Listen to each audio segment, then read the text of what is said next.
Hello दोस्तों, नमस्कार। प्रयाग बौद्ध में आपका स्वागत है। आज हम इस वीडियो में अशोक महान, जो बौद्ध वास्तुकला का एक प्रतीक माना जाता है, के बारे में जानेंगे। अशोक महान मौर्य साम्राज्य के महानतम शासकों और प्राचीन इतिहास के सबसे शक्तिशाली शासकों में से एक थे।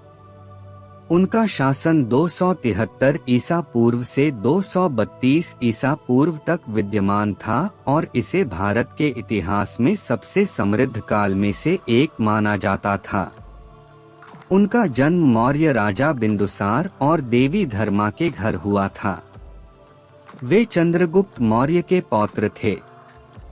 वे एक उत्कृष्ट योद्धा जनरल बने। अशोक आरंभिक चरण में एक क्रूर और निर्मम राजा थे। अपने राज्य का विस्तार करने के लिए उसने क्रूर विचारों को लागू किया।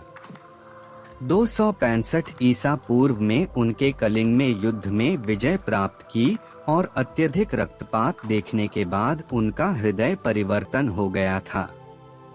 यही उनके जीवन का रूपांतरणकारी क्षण था और उन्होंने अहिंसा और बौद्ध धर्म के मार्ग का अनुसरण करना आरंभ कर दिया। उन्होंने लगभग 260 ईसा पूर्व में बौद्ध धर्म को राज्य धर्म भी घोषित किया।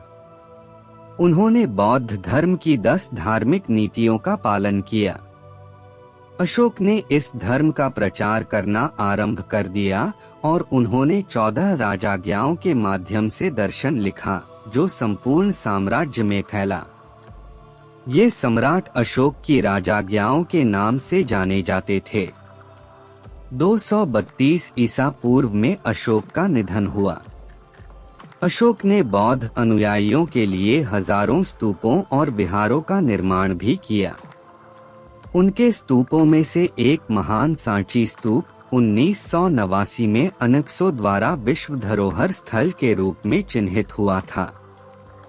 सारनाथ में पाए गए अशोक स्तंभ में 4 सिंह युक्त अशोक चिन्ह है, जिसे स्वतंत्रता के बाद भारतीय गणतंत्र के राष्ट्रीय प्रतीक के रूप में अपनाया गया।